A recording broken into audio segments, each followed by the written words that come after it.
और खबर विस्तार से। पर्यावरण संरक्षण में पेड़ पौधों का अहम रोल है, लिहाजा सरकार की ओर से अभियान चलाकर पेड़ लगाए जाते हैं। साथ ही आम लोगों को भी पेड़ पौधे लगाने के लिए प्रेरित किया जाता है। इस बीच राजधानी रांची के हरमू चौक पर वर्षों से लगे पेड़ को काट कर न केवल पर्यावरण संरक्षण की बलि दे दी गई है, बल्कि तेज धूप में राहगीरों के छांव में बैठने की व्यवस्था को भी झटका लगा है। हरमू चौक की क्या स्थिति है, हमारे सहयोगी राजेश इसकी जानकारी दे रहे हैं। राजधानी रांची का हरमू चौक, जहां पे हरे भरे पेड़ नज़र आते थे, वो अब धीरे धीरे काटे जा रहे हैं। ये हमारे सामने की तस्वीर है, आप देख सकते हैं। ये बरसों पुराना पेड़ जो हरमू चौक पे एक हरियाली का प्रतीक हुआ करता था, वो पिछले दिनों सड़क चौड़ीकरण के नाम पर काट दिया गया है और इसके जो लकड़ी है वो यहाँ पे जमा कर दी गई है। एक तरफ जहाँ वन विभाग के द्वारा पेड़ लगाने को लेकर अभियान छेड़ा जाता है, हरियाली बचाने के लिए मुहिम लगाई जाती है, वहीं दूसरी तरफ जो विकास के नाम पर धड़ल्ले से बरसों पुराना पेड़ जो हमें आजीवन ऑक्सीजन देती है वो काटे जा रहे हैं। इसको लेकर के तमाम संगठन भी अब विरोध करने को उतर चले हैं। लोग ये मांग कर रहे हैं कि जब आपके पास कोई प्लान नहीं है तो आप इस पेड़ को पहले क्यों काट दिए, या फिर सड़क चौड़ीकरण को लेकर पेड़ इसमें क्या बाधा आ रही थी, क्योंकि शहर में अब धीरे धीरे विकास के नाम पर लगभग हजारों लाखों पेड़ कट चुके हैं। अभी भी पेड़ कटने का सिलसिला लगातार जारी है। कहीं ना कहीं आने वाले समय में राजधानी में पेड़ नगण्य हो जाएगा और हमें जो आज 40 और 42 डिग्री का तापमान झेलना पड़ रहा है, वो आने वाले समय में 48 और 50 डिग्री हो जाएगा। इस पर सचेत होने की ज़रूरत है। जब हम रहेंगे, जब पेड़ रहेगा, तभी हमारा जीवन रहेगा। अपने सहयोगी संजय के साथ मैं राजेश कुमार, रांची से। विकास के नाम पर राजधानी रांची के विभिन्न चौक चौराहों पर पेड़ काटे जाने की खबर पर पूर्व मंत्री गीताश्री उरांव ने प्रतिक्रिया दी है। गीताश्री उरांव ने कहा है कि विकास के नाम पर पेड़ को काटना सरासर गलत है, इसका खामियाजा आने वाली पीढ़ी को भुगतना पड़ेगा। फिर जो खरीदने वाले ठगे जा रहे हैं, पानी कहाँ से आएगा? इतनी बड़ी जो जनसंख्या को आप पानी कहाँ से देंगे? तो जो ये हर तरीके का दोहन हो रहा है, पेड़ तो निश्चित रूप से हम लोग बचेगा तभी पर्यावरण भी बचेगा। और मगर अभी तो पूरे देश में धूम मची है, पेड़ काटो, जंगल काटो, कोल माइनिंग शुरू कर दो। अब तो निकोबार आपका समुद्र के पार भी उधर भी चले गए हैं लोग, और वहाँ पर भी जो है जंगल काटने का सिलसिला। मतलब कुछ लोगों के जो है आर्थिक फ़ायदे के लिए पूरे देश में लूट। अरावली का भी आप जान ही रहे हैं किस तरह से जो वहाँ पर भी ज़बरदस्त तरीके से लोग उतरे सड़क पे, इसलिए क्योंकि अगर अरावली वो कट गया, उसका अस्तित्व ख़त्म हो गया, तो आपका थार डेजर्ट तो आपका दिल्ली तक पहुंच जाएगा उसकी रेत।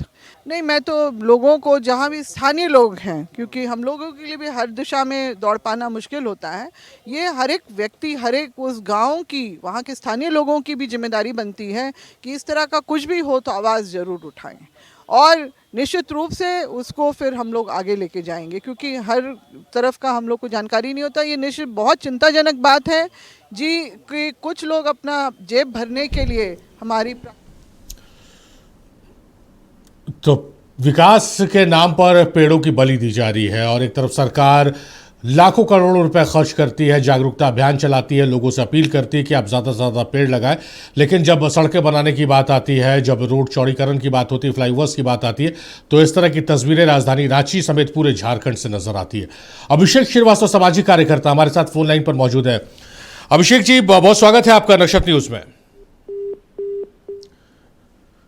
तो संपर्क टूट गया है, एक बार फिर से संपर्क स्थापित करने की हम कोशिश करेंगे, और जो खबर है, अपने खबर से हम अपने दर्शकों के रूबरू करा दें। ये तस्वीरें आप देख रहे हैं कि किस तरह से वर्षों पुराने पेड़ों को काटा जा रहा है, जो वर्षों से लगे हुए हैं और आने जाने वाले लोगों के लिए बहुत राहत ये देते हैं प्रचंड गर्मी में।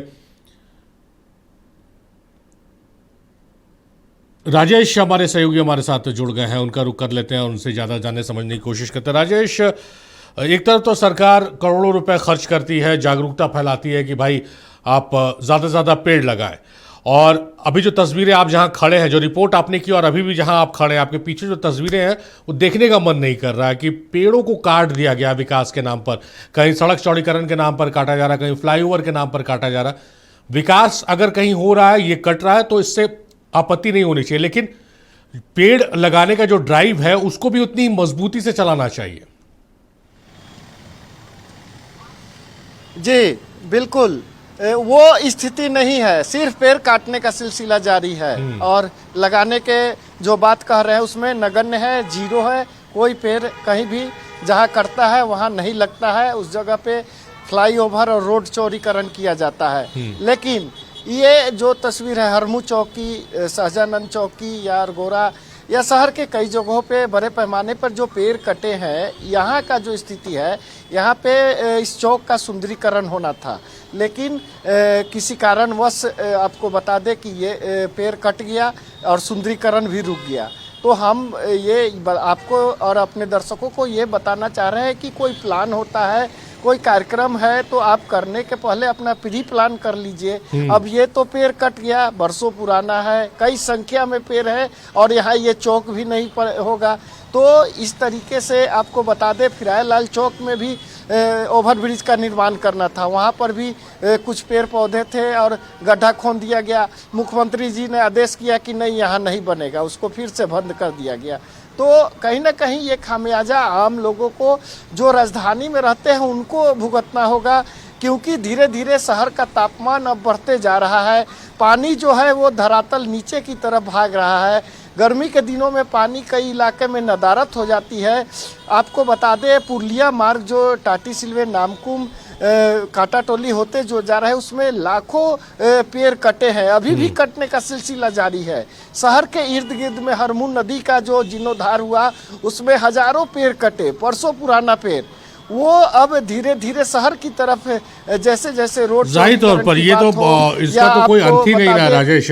यहाँ चौड़ीकरण हो रहा है, यहाँ फ्लाईओवर बन रहा, आप करना चाहिए, सड़कें जरूरी है, फ्लाईओवर जरूरी है, लेकिन पेड़ काटने के बाद उतने ही वृहद पैमाने पर वृक्षारोपण कार्यक्रम भी करना चाहिए।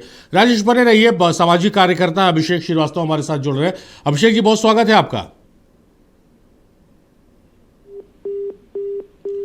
चलिए राजेश का रुख करते हैं। राजेश, जहां पर ये पेड़ काटा, एक बार हम चाहेंगे कि आप अपने कैमरा पर्सन से रिक्वेस्ट करें कि एक बार दर्शकों को वो तस्वीरें भी दिखाएं कि कौन सा वो इलाका दर्शक समझ पाए, और आप इस सवाल का जवाब भी देते रहिए कि जो इलाका है वहां पर चौक है और चौक से पहले गाड़ियां आकर रुकती है और इस प्रचंड गर्मी में शेड की तरह वो पेड़ छाया पहुंचाते थे। अब कैसा वीरान वो इलाका लग रहा होगा और किस तरह से चिलचिलाती धूप में लोगों को परेशानी हो रही होगी। बिल्कुल, ये हरमू चौक है। हरमू चौक के पहले शाहजहानंद चौक का भी यही स्थिति है।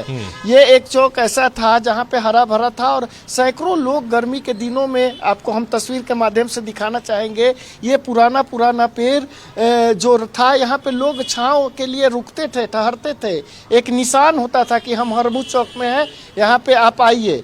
लेकिन पिछले 15-20 दिनों से जिस तरीके से ये सिलसिला लगातार कटने का जो जारी हुआ है, अब ये पूरी तरह से वीरान लग रहा है। एक समय ये हरा भरा गुलजार हुआ करता था, आप देख सकते हैं तस्वीर के माध्यम से, जो ये पुराने पेड़ हैं वो अब कट के सीधे सीधे रख दिए गए हैं और अभी लगातार कटते ही जा रहे हैं। पर्यावरण विभाग के तरफ से ये आदेश है कि आप एक पेड़ काटिएगा, 10 पेड़ लगाइएगा। आप देख लीजिए, कहीं भी जो पेड़ कटा है उसके आजू बाजू में कोई कहीं पेड़ लगा हो या फिर उसके लिए कोई उपाय किया गया हो, ऐसा कुछ नहीं है। अब ये जो स्थिति है, ऐसे कई चौक चौराहे हैं जिसका वही स्थिति होने का तैयार है। जो लोग पहाड़ से आते थे वो इस चौक को अपना पेड़ से निशानी बना के बताते थे लोगों को कि हम इस जगह पे खड़े हैं, लेकिन ये अब धीरे धीरे वीरान होते जा रहा है। हमें लगता है कि आने वाला समय में अगर यही स्थिति रहा तो कई चौक चौराहों पे जो हरियाली दिखती थी, जो हरियाली का प्रतीक हुआ करता था, वो धीरे धीरे वीरान हो जाएगा और कहीं ना कहीं हम अब धीरे धीरे गर्मी की समय काफ़ी तापमान को झेलना पड़ेगा, पानी के लिए तरसना पड़ेगा। इसके लिए कोई लोग जो है, स्थानीय लोग, कुछ लोग विरोध करते हैं, लेकिन ज्यादातर लोग मूक दर्शक बने रहते हैं। नहीं तो उनके विरोध से भी क्या फर्क है? अगर सरकारी आदेश दे रही है तो क्या फर्क पड़ेगा राजेश? उनके विरोध से वो इस बात को जानते हैं। बहरहाल राजेश, पर्यावरण के साथ आज हम खेल रहे हैं और कल पर्यावरण अगर हमारे साथ खेलने लगी तो आज तो हमारा खेल पर्यावरण बर्दाश्त कर ले रहा है, लेकिन जब पर्यावरण खेलने लगेगा मानव जाति के साथ तो शायद हम उसे बर्दाश्त नहीं कर पाएंगे। बहुत शुक्रिया राजेश, तमाम बातचीत तमाम जानकारियों के लिए आपका।